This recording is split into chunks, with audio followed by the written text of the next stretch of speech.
Zee 24 तास एक पाऊल पुढे।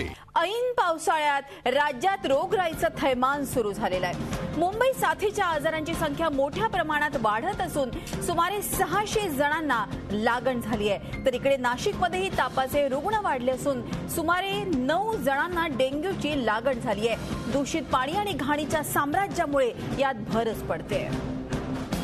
आपण बघतोय की पावसाळा आला आणि अशा साथीचे रोग तोंड वर काढायला बघतात आणि त्यातच आता महत्त्वाची बातमी आली आहे की अक्षरशः डेंग्यूची लागण झालेली आहे नाशकात। तर मुंबईत देखील साथीच्या आजारांची संख्या मोठ्या प्रमाणात वाढलेली आहे। 600 जणांना याची लागण झालेली आहे। नाशिकमध्येही तापाचे रुग्ण वाढले असून सुमारे 9 जणांना डेंग्यूची लागण झाली आहे। तर ऐन पावसाळ्यात नाशिक शहरात सर्वत्र घाणीचं साम्राज्य पसरल्यानं आरोग्याचा प्रश्न निर्माण झालाय। शहराचे जे काही तापाचे रुग्ण वाढत चालले असून डेंग्यूनंही डोकं वर काढलंय। शहराच्या विविध भागात 9 जणांना डेंग्यूची लागण झाली आहे तर मलेरियाचे 2 रुग्ण आढळले आहेत। रुग्णांची संख्या वाढत असताना महापालिका प्रशासन मात्र सुस्त आहे। शहरात घंटा गाडीच्या माध्यमातून नियमित कचरा उचलला जात नसल्यानं रोगराई पसरत चालली आहे। आरोग्य विभागाकडून शहरात धूर फवारणी केली जात नसल्यानं डासांचा उपद्रव वाढत चाललाय। टेंडरच निघाले नसल्यानं औषध आणि धूर फवारणी विनाच पावसाळा संपणार का असा प्रश्न आता निर्माण झालाय।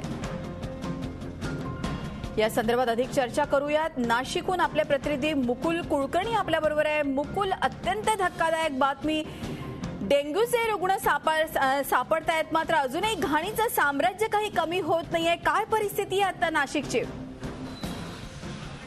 मृदुला, निश्चितच पावसाळ्याच्या सुरुवातीला ह्या सर्व गोष्टींकडे प्रशासनानं गंभीरतेनं बघायला पाहिजे होतं, परंतु ती वेळ गेली। आता ऐन पावसाळ्यामध्ये पण कुठल्याही प्रकारची स्वच्छता मोहीम नाशिक महानगरपालिकेच्या माध्यमातून राबवली जात नाहीये। जागोजागी कचऱ्याचे ढीग पडलेले आहेत।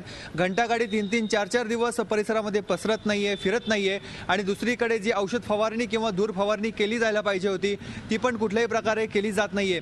आज स्थायी समितीची सभा होणार होती, मात्र त्या सभेमध्ये आयुक्त उपस्थित नव्हते। या सभेमध्ये नाशिककरांच्या ज्या आरोग्याचा प्रश्न होता, जे घाणीचं साम्राज्य पसरलेलं आहे त्याविषयी चर्चा होणार होती, परंतु आयुक्त या सभेलाच उपस्थित राहू शकले नाहीत। त्यांनी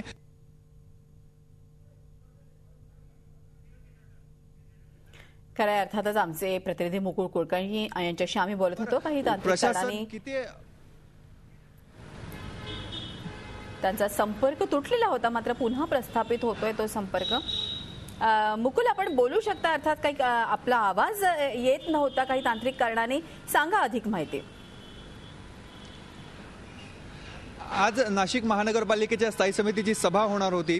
या सभेमध्ये नाशिककरांना जे आरोग्याचे प्रश्न भेडसावत आहेत त्याच्यावर चर्चा होणार होती, काही उपाययोजना। कारण गेल्या 4 महिन्यापासून धूर फवारणी आणि औषध फवारणीचं जे टेंडर आहे ते रद्द करण्यात आलेलं आहे। त्यावर शॉर्ट टेंडर काढून नाशिककरांना दिलासा द्यावा अशी अपेक्षा एक व्यक्त केली जात होती, परंतु आज आयुक्त महानगरपालिकेचे जे प्रशासन प्रमुख आहेत तेच या सभेला उपस्थित नव्हते। त्यामुळे संतापून सर्व सदस्यांनी आजची सभा तहकूब केली। यावरूनच नाशिक महानगरपालिका प्रशासन किती गंभीरतेने नागरिकांच्या आरोग्याच्या विषयी बघताय याचं एक उदाहरण आहे।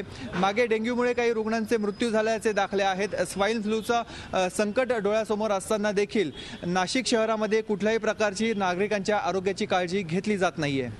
निश्चितच ज्या तऱ्हेनं काळजी घ्यायला पाहिजे, आपल्याला माहिती आहे डेंग्यूचे रुग्ण आढळले आहेत तरी देखील मुकुल आपण बघतो की प्रशासन मात्र ढिम्मच्या ढिम्म आहे आणि आता आपण बघतो की जेवढं गांभीर्याने घ्यायला पाहिजे तेवढं घेतलं जात नाहीये।